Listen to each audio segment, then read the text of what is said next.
Hello प्यारे बच्चों, तो कैसे हैं आप लोग। आशा करते हैं कि काफ़ी अच्छे होंगे। मैं एम शावन सर आप लोगों के बीच फिर से नेक्स्ट लेक्चर को लेकर के आ गया हूँ। देखिए बच्चों, होता क्या चीज़ है ना कि आप लोग ज़्यादा टेंशन नहीं लीजिएगा। ये फिज़िक्स का आप लोगों का 10th का सबसे बड़ा टॉपिक्स माना जाता है और इससे काफ़ी अच्छे खासे फिज़िक्स में नंबर आते हैं बोर्ड में, और इससे ऑब्जेक्टिव भी काफ़ी अच्छे खासे बनते हैं। ऐसा ऑब्जेक्टिव ही नहीं, आप अगर 10th से जैसे कि आप रेलवे का एग्ज़ाम दोगे, एसएससी का दोगे, जीडी का दोगे, उसके बाद में बैंकिंग का दोगे, यूपीएससी का दोगे, बीपीएससी का दोगे, किसी भी कंपटीशन में भी आप जाओगे तो ये प्रकाश चैप्टर जो है ये पूछे ही जाते हैं और अच्छे खासे भी इसका वेटेज होते हैं। तो बच्चों ज़्यादा टेंशन नहीं लेना है, इसको इस तरीके से पढ़ना है कि 10th में भी काफ़ी ज़्यादा इसका वेटेज है फिज़िक्स में, तो ये भी पूरा हो जाएगा। और बच्चों मैं कह रहा हूँ ना कि अभी जो पढ़ा रहा हूँ मैं आराम से पढ़ो, इससे मैं पूरा ऑब्जेक्टिव आपका कवर करा रहा हूँ, ठीक है ना बच्चों। इसमें क्या होता है ना कि मैं पूरा ऑब्जेक्टिव कवर करा दे रहा हूँ, पूरा ऑब्जेक्टिव कवर हो जाएगा। अभी तो पता नहीं चल रहा होगा, बट जब ऑब्जेक्टिव का मैं सेशन लूँगा बच्चों और उसके बाद में क्वेश्चन कराऊँगा तो आपको खुद ब खुद मेरा नाम याद आएगा कि ओहो सावन सर ये पढ़ा चुके थे।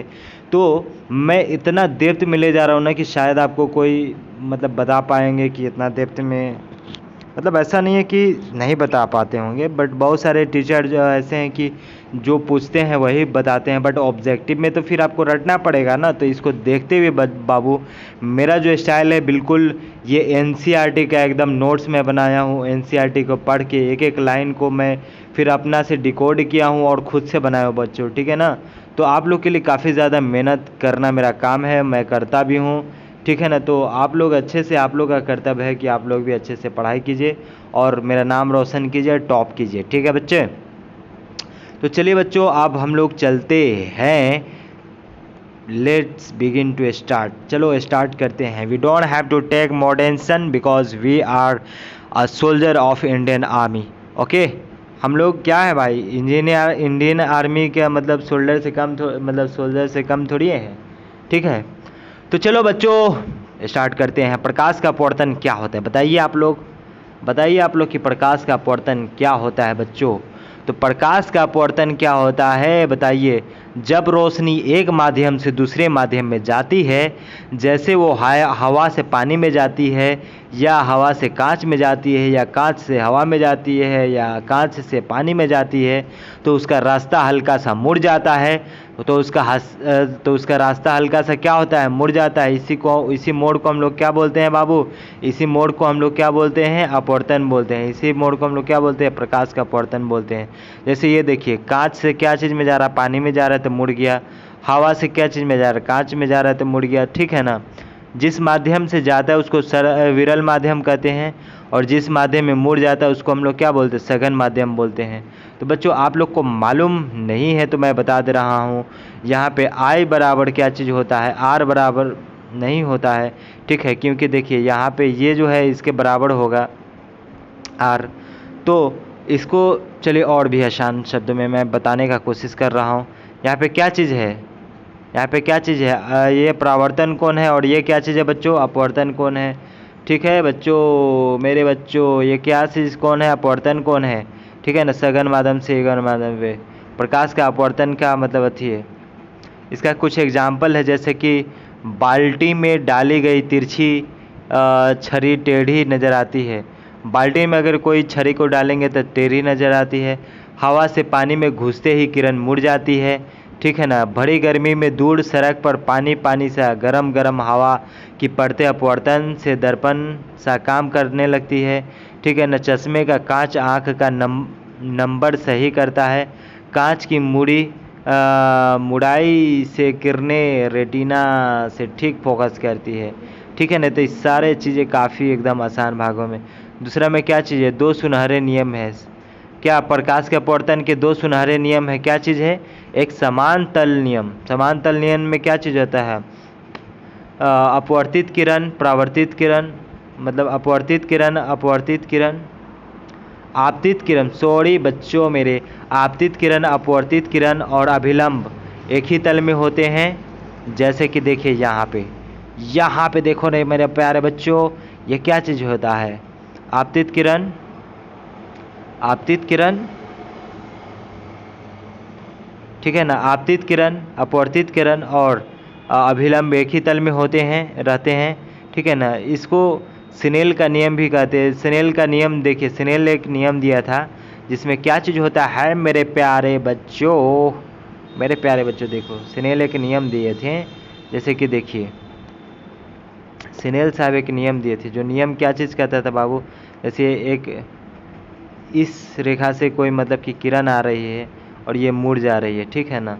तो यहाँ पे कौन सा किरण बन रहा है बाबू, मेरा बाबू, कौन सा किरण, कौन सा कोण बन रहा है, आई बन रहा है। और यहाँ पे कौन सा कोण बनेगा मेरा बच्चा लोग, आर बनेगा, ठीक है ना। तो स्नेल साहब एक नियम दिए थे, क्या नियम दिए थे सो देखिए। स्नेल साहब कौन सा नियम दिए थे सो देखिए। स्नेल साहब का कहना था, स्नेल साहब का यही नियम था कि साइन आई तो रोने लगी, साइन आई तो साइन रोने लगी, साइन आई तो साइन रोई, ठीक है ना। साइन आई तो साइन रोई तो मुंह ढक गया। इसको क्या बोलते हैं, म्यू बोलते हैं बाबू। साइन आई बटा साइन आर बराबर क्या हो गया, म्यू। साइन आई तो साइन रोने लगी, साइन आई तो साइन रोने लगी, मुंह ढक के, म्यू फॉर मुंह ढक के, ठीक है ना। साइन आई तो साइन रोने लगी, म्यू ढक के। तो यही स्नेल साहब का एक नियम था, ठीक है ना। साइन आई बटा साइन आर बराबर किसके होता है, म्यू का होता है। म्यू क्या चीज़ होता है, अपवर्तनांक होता है मेरे प्यारे बच्चों, मेरे प्यारे बच्चों, मेरे प्यारे बच्चों। साइन अपवर्तनांक क्या चीज़ होता है, जैसे कि अपवर्तनांक क्या चीज़ होता है, म्यू को हम लोग क्या बोलते हैं बच्चों, म्यू को हम लोग बोलते हैं अपवर्तनांक, ठीक है ना। ये क्या बताता है, हवा से कांच में जाता है तो अपवर्तनांक कितना हो जाता है, 1.5 के बराबर हो जाता है, ठीक है। कांच से प्रकाश में जाता है तो कांच में रोशनी जो होता है 1.5 गुना धीमी चलती है। कांच में रोशनी 1.5 गुना धीमी चलती है बच्चों। मतलब क्या हो गया मेरे प्यारे बच्चों, कांच में जो है रोशनी 1.5 गुना क्या होता है, धीमी चलती है, ठीक है ना। हवा से कांच में क्या होता है, म्यू का वैल्यू कितना हो जाता है, 1.5। तो हम लोग बोल सकते हैं कांच में रोशनी 1.5 गुना धीमी चलती है। ज़्यादा किस में चलती है, ज़्यादा किरण झुकेगी। अगर ज़्यादा म्यू होगा तो किरण ज़्यादा झुकेगी। अगर म्यू ज़्यादा होगा तो बच्चों क्या होगा, किरण ज़्यादा झुकेगी।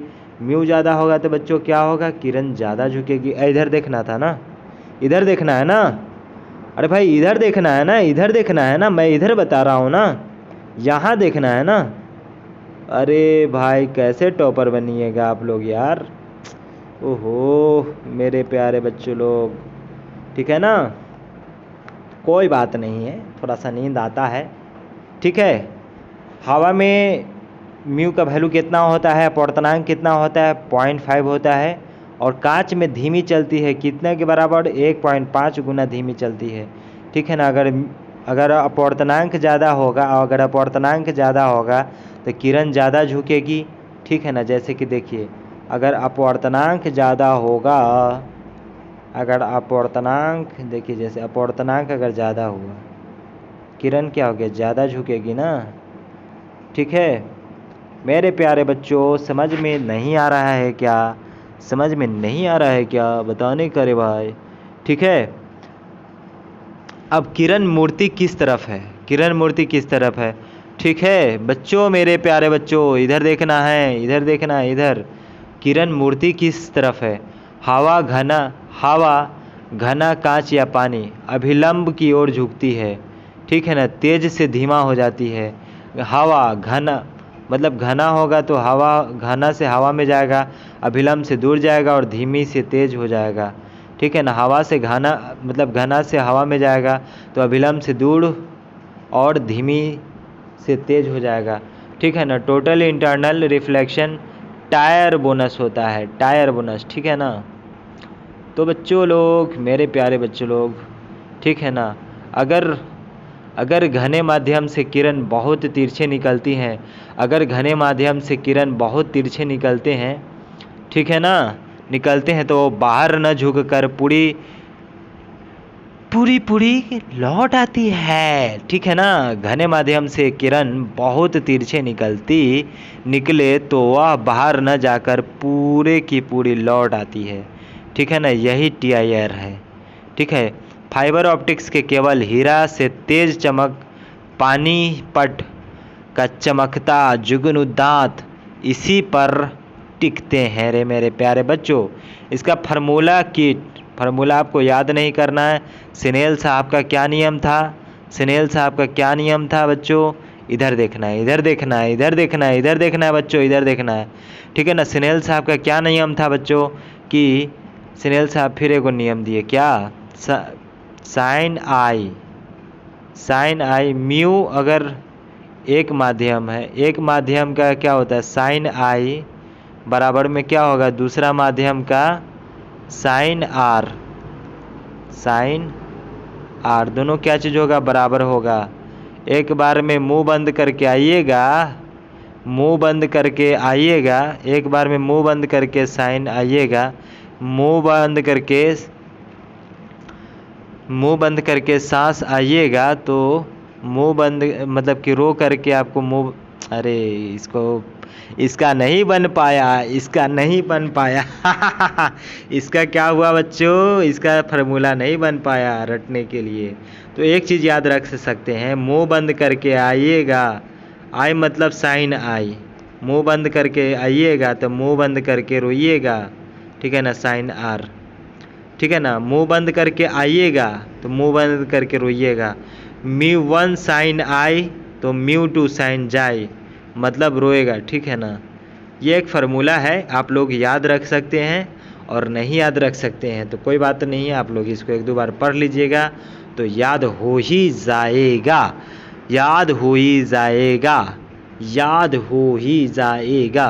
क्या चीज़? μ1 साइन आई बराबर में क्या चीज़ होगा? μ2 साइन आर के बराबर होता है रे मेरे बच्चों हो यही होता है, ठीक है ना। आभासी गहराई, रियल डेप्थ, अपरेंट डेप्थ को हम लोग चलिए म्यू वगैरह में जैसे कि हम लोग इसको बताते हैं। तालाब की तली उथली क्यों दिखती है? तालाब की तली उथली क्यों देखती है, मतलब उठी हुई क्यों देखती है? यही सब के कारण, आभासी गहराई के कारण। वर्गाकार प्रिज्म वगैरह में कोण निकलने के लिए क्रिटिकल एंगल वगैरह हम लोग किसके इसे फाइंड करते हैं, एक फार्मूला होता है, बट ये सब ज़्यादा यूज़ होता नहीं है बच्चों, ठीक है। देख रहे हैं कहाँ से कितना डेप्थ में आपको लेके चल रहे हैं, ठीक है ना। अब एक चीज़ बताइए बाबू कि अगर क्या होगा, तेज से धीमी में जाइएगा तो नॉर्मल से सटे, धीमी से तेज जाइएगा तो नॉर्मल से हटे, ये हो गया नॉर्मल, ये हो गया तेज से जाइएगा तो नॉर्मल से आप सटिएगा, अगर मतलब तेज से अगर धीमा हो जाइएगा, तेज से धीमा होइएगा तो नॉर्मल से सट जाइएगा, और अगर धीमा से तेज होइएगा तो क्या होइएगा? नॉर्मल से दूर जाइएगा, ठीक है ना। और अभिलंब के आसपास में, और अभिलंब से क्या चीज़ होगा? नॉर्मल, जिसको हम लोग अभिलंब बोलते हैं, नॉर्मल से हट जाइएगा। बस कोने की गिनती स्नेल में बैठा दो, ठीक है ना। ये कुछ ट्रिक है जो आप लोगों को याद करने से बचाता है, ठीक है ना। ये सब ध्यान में रखने में मज़ा आता है, ठीक है। तो अब चलिए अब आयताकार स्लैब के बारे में पढ़ते। ये बहुत ही इम्पोर्टेंट चीज़ है मेरे प्यारे बच्चों। कांच के आयताकार स्लैब से प्रकाश का अपवर्तन कैसे होता है, कैसे दिखता है मेरे प्यारे बच्चों, सब के बारे में आप देखने स्टार्ट करते हूँ मैं, ठीक है ना। कांच के आयताकार स्लैब से प्रकाश का अपवर्तन कैसे होता है उसके बारे में आप चलिए यहाँ पे मैं बताता हूँ। जब प्रकाश की किरणें हवा से कांच के आयताकार स्लैब में प्रवेश करती है तो प्रकाश की दिशा में परिवर्तन होता है, इसे हम परावर्तन कहते हैं, ठीक है ना मेरे प्यारे बच्चों। जब प्रकाश की किरणें हवा से कांच के आयताकार स्लैब में प्रवेश करती है तो प्रकाश की दिशा में परिवर्तन होता है, इसे हम लोग क्या कहते हैं? प्रकाश का अपवर्तन कहते हैं। जैसे कि देखिए, इधर देखना है, इधर देखना है, अरे भाई किधर देख रहे हैं? इधर देखना है ना। ये क्या लिखा हुआ है? ये क्या लिखा हुआ है, ये बताओ तो मेरे प्यारे बच्चों, क्या लिखा हुआ है? ठीक है ना, आपतित किरण यहाँ से आई, और ये क्या चीज़ है बच्चों? अभिलंब है। आपतित किरण आएगी तो अभिलंब, आपतित किरण और अभिलंब के बीच कौन बनेगी? आई। आई तो कौन सा कोण बनेगी प्यारे बच्चों? मेरे प्यारे बच्चों, आई तो कौन सा कोण बनेगा? आई बनेगा ना। आई तो आई कौन बनेगा? ठीक है ना। यहाँ पे क्या चीज़ होगा? आर होगा। ठीक है ना। आपतित किरण अगर जैसे ये कांच में गया, ये क्या चीज़ है बच्चों? ओ प्यारे बच्चों, प्यारे बच्चों, ये क्या चीज़ है? ये आपतित किरण आई तो हम लोग पढ़े हैं कि आपतन मतलब कि क्या बोलते हैं, अपवर्तन में क्या होता है, कोई भी रेखा झुकती है, टेढ़ी हो जाती है। तो आपतित किरण इधर से आई तो ये क्या हो गया? अभिलंब के तरफ झुक गई। ठीक है ना, तो ये आपतित किरण है। अब फिर क्या चीज़ होगा? अपवर्तित हो जाएगी। ठीक है ना, अपवर्तित। फिर यहाँ से क्या होगा? यहाँ से जैसे कि मतलब अभिलंब से क्या हो गया? झुक के आ रही है, तो अभिलंब से जैसे झुक के आ रही है तो अभिलंब से दूर चली जाएगी, क्योंकि आगे हम लोग पढ़ चुके हैं। तो यहाँ पे कौन सा कोण बनेगा? R2 बनेगा। यहाँ पे कोण R1 बना था बाबू, तो यहाँ पे क्या बनेगा? R2 बनेगा बाबू। और यहाँ पे बाबू I1 बना था, तो यहाँ पे क्या बनेगा? I2 बनेगा। ठीक है ना। चलिए एक बार फिर से आपको काफ़ी आसान भाषा में समझाते हैं और समझाने का कोशिश करते हैं, तो मेरे प्यारे बच्चों आप लोग समझने का कोशिश करेंगे। तो देखिए बाबू, ये क्या चीज़ है? आपतित किरण है, तो I1 हो गया। और ये क्या चीज़ है? I2 हो गया। ये प्यारे बच्चों R1 हो गया। और ये क्या चीज़ हो गया? R2 हो गया। ठीक है ना। ये आयताकार कांच का स्लैब है। ठीक है ना, क्या है? आयताकार कांच का स्लैब है।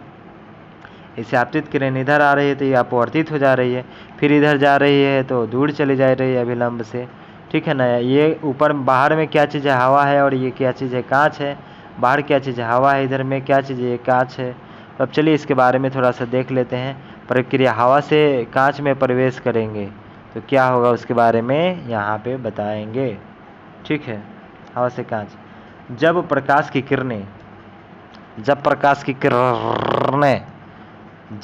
की किरणें इधर देखना है, इधर देखना है, इधर देखना है, इधर देखना है। भाई आप लोग का दिमाग क्यों इधर उधर हो जा रहा है? ऐसा नहीं कीजिए। आप लोग का दिमाग भटक रहा है, उसको शांत करके यहाँ पे रखना है बच्चों। और नहीं कीजिएगा तो आपके दिमाग के अंदर घुस के हम शांत करा देंगे। ठीक है ना, क्योंकि मेरे को मालूम है कि बच्चे को कैसे पढ़ाए जाते हैं। अरे मैं कंसंट्रेशन बिल्ड न करा देता हूँ बच्चों, काहे टेंशन लेते हो तुम लोग? ठीक है ना। तो चलिए पढ़ते हैं आगे फिर जब प्रकाश की किरण स्लैब के एक सतह से प्रवेश करती है तो आपतन कोण I पर प्रकाश की किरण कांच के अंदर अपवर्तित होकर झुक जाती है। इस समय अपवर्तन कोण R होता है। यहाँ पे एक बार होगा बाबू। ठीक है ना, यहाँ पे 2 बार लिख दिया है। ये सब टाइपिंग मिस्टेक है, ये सब टाइपिंग मिस्टेक है। ठीक है ना। तो अपवर्तन कोण R होता है, जो आपतन कोण से छोटा होता है, क्योंकि कांच हवा से घना माध्यम में होता है। ठीक है ना। कांच हवा से निकलता है। जब कांच से हवा निकलता है तो क्या होता है? जब प्रकाश की किरणें दूसरी सतह से बाहर निकलती है तो कांच से हवा में जाते हुए प्रकाश का रास्ता पुनः झुकता है। जब प्रकाश की किरण दूसरी सतह से बाहर निकलती है तो कांच से हवा में जाते हुए प्रकाश का रास्ता पुनः झुकता है। इस बाण प्रवर्तन किरण अभिलंब से दूर झुकती है। इस समय आपतन कोण R' अपवर्तन कोण I' हो जाते हैं। ठीक है ना बच्चों। तो यही सब चीज़ है, बेसिक चीज़ें। विशेष बात को थोड़ा सा ध्यान रखिएगा। कांच के आयताकार स्लैब में प्रकाश की किरणें अंदर जाते हैं। बाहर आते समय 2 बार अपवर्तन होती है। पहले अपवर्तन में प्रकाश की दिशा अभिलंब की ओर झुक जाती है। दूसरे अपवर्तन में प्रकाश की दिशा अभिलंब से दूर झुकती है। स्लैब के किरण थोड़ा सा पक्षीय विपेक्ष हो जाती है, यानी प्रकाश की किरण स्लैब से गुजरने के बाद मूल रेखा से थोड़ा साइड में खिसक जाती है। ठीक है ना। किरण आरेख में क्या चीज़ होता है हम लोग देखें बेसिक क्या क्या चीज़ होता है। I मतलब क्या चीज़ होता है बाबू? आपतन कोण होता है। हवा से क्या चीज़ में जाता है, गिलास में जाते हैं, कांच में जाते हैं। तो आई क्या चीज़ है, आपतन कोण। आर क्या चीज़ हो गया, अपवर्तन कोण हो गया बाबू मेरे प्यारे बच्चों। आर क्या चीज़ हो गया, अपवर्तन कोण हो गया, ठीक है ना। आर डैश क्या चीज़ हो गया, गिलास हो गया चाहे हवा हो गया। उसके बाद में आई डैश क्या हो गया, अपवर्तन कोण हो गया, ठीक है ना, ग्लास या एयर के लिए। विक्षेप, विक्षेप किसको बोलते हैं, डी को बोलते हैं। प्रकाश की किरण की असली से निकलने वाली दिशा के बीच की दूरी, प्रकाश की किरण की असली और निकलने वाली दिशा के बीच का दूरी क्या चीज़ होता है, आर होता है, ठीक है ना। समीकरण और स्नेल के नियम, स्नेल का नियम अब हम लोग देखते हैं कि क्या चीज़ होता है। साइन आई बराबर क्या चीज़ होता है बाबू, म्यू साइन आर। हम लोग देखे थे साइन आई तो क्या हो गया, साइन रोने लगी, साइन रोने लगी क्या चीज़ करके, मुंह बंद करके। एम ये क्या चीज़ है बाबू, म्यू है तो म्यू फॉर मुंह बंद हो गया, मैं ये लिखना चाह रहा हूँ। साइन आई तो साइन रोने लगी, कैसे, मुंह बंद करके। साइन आई तो साइन रोने लगी, कैसे, मुंह बंद करके, ठीक है ना बाबू। स्नेल का नियम यही है। अगर इसको इधर ले जाएंगे तो क्या चीज़ होगा, साइन आई अपन में साइन आर बराबर में क्या है, म्यू। तो एक चीज़ हम लोग जानते हैं, साइन आई बराबर में क्या चीज़ होगा बाबू, म्यू साइन आर हो जाएगा, ठीक है ना। ये बेसिक मतलब किसका नियम है, देखिए ये देख लीजिए। फिर आप लोग कहाँ सोचने लगे, ऐसे सोचिएगा तो काम होगा। इधर देखना है, इधर देखना है, इधर देखना है। अरे भाई पढ़ा रहा हूँ तो यही ध्यान रखो ना, क्यों इधर उधर ध्यान भटक रहा है, यहीं पे ध्यान रखना है ना, कहाँ ध्यान भटका रहे हैं भाई। ऐसे मत कीजिए भाई, ऐसे मत कीजिए भाई, ऐसा मत करो रे भाई, ऐसे मत करो, नहीं तो दिक्कत हो जाएगा रे भाई, ठीक है ना। तो याद रखने के लिए मतलब चलिए, यहाँ पे म्यू का चीज़ है, कांच का अपवर्तनांक है जो लगभग 1.5 के बराबर होता है। अपवर्तन के कारण किरण की दिशा परिवर्तन होता है, लेकिन स्लैब के बाहर किरण मूल दिशा में लगभग समानांतर ही होती है। याद रखने वाली बातें क्या चीज़ है, कांच के स्लैब में 2 बार अपवर्तन होने के बावजूद किरण बाहर स्लैब, ओहो का दिमाग आप लोग का भटकता है जी, इधर देखना है ना। कांच के स्लैब में 2 बार अपवर्तन होने के बावजूद किरण बाहर स्लैब से निकलते वक्त अपनी मूल दिशा में लगभग रहती है, बस वह थोड़ा सा साइड में खिसक जाती है। इसे हम लोग क्या बोलते हैं, पक्षी विपक्ष बोलते हैं, मतलब लेटरल शिफ्टिंग बोलते हैं, ठीक है ना। आप लोग जैसे कि इंजीनियरिंग मैकेनिक्स वगैरह पढ़िएगा, चाहे मैकेनिक्स पढ़िएगा तो वहाँ पे सारा चीज़ समझ में आ जाएगा, ठीक है ना। विक्षेप किसको बोलते हैं, विस्थापन किसको बोलते हैं। इस विक्षेप का मान स्लैब की मोटाई और कणों पर निर्भर करती है, ठीक है ना। उसके बाद में क्रिया हो गया, क्या काम होता है, प्रकाश की दिशा में बदलाव कैसे होता है। हवा हो गया, कांच अभिलंब की ओर झुकाव होगा, अंदर की मतलब कि कांच के अंदर क्या चीज़ होगा, सीधी रेखा में चलना होगा। कांच हवा अभिलंब से दूर झुकाव। उसके बाद में कुल प्रभाव क्या होगा, मूल रेखा के समानांतर थोड़ा पक्षीय विपक्ष में थोड़ा सा देखते हैं। अपवर्तनांक किसको बोलते हैं बच्चों, अपवर्तनांक किसको बोलते हैं बाबू, ठीक है। तो अपवर्तनांक कल पढ़ा जाएगा, क्योंकि आप लोगों का जो है मन नहीं लग रहा है, तो आज लग रहा है कि आप लोग सोए नहीं हैं, तो कल आज जाइए यहाँ से सो लीजिए आप लोग अच्छे तरीके से, मन लगा के थोड़ा पढ़िएगा मेरे प्यारे चुन्नू। आप लोग जो पढ़ते हैं उस समय आप लोग का दिमाग थोड़ा इधर उधर होने लगता है, ऐसा नहीं है कि मेरे ही अति में, हम लोगों का भी होता था। तो मैं आप लोग को इस तरीके से पढ़ाऊंगा कि पूरे एकदम कंसंट्रेट करा दूंगा बच्चों। मैं जो बिहार बोर्ड में क्वेश्चन लेके आऊँगा वही क्वेश्चन पूछेगा, और इसलिए इतना डेप्थ में मेरे पढ़ाने का मतलब यही है, क्योंकि आप लोग एक ओवरव्यू रखिए, और जब मैं क्वेश्चन का सीरीज़ लेके आऊँगा बिहार बोर्ड में तो आप लोग धकाधक सारा चीज़ बताते चलिएगा, और आप लोग का काम आसान हो जाएगा बच्चों। तो हार तभी होती है जब मान लिया जाता है, हार तभी होती है जब मान लिया जाता है। उसी प्रकार से बच्चों जीत भी तभी होती है जब ठान लिया जाता है, ठीक है ना। तो ठान लीजिए, ठीक है। तब तक के लिए बाय, फिर मिलते हैं नेक्स्ट लेक्चर में। आपके प्यारे श्रावण सर यहीं पे एंड करते हैं। Good night, bye bye.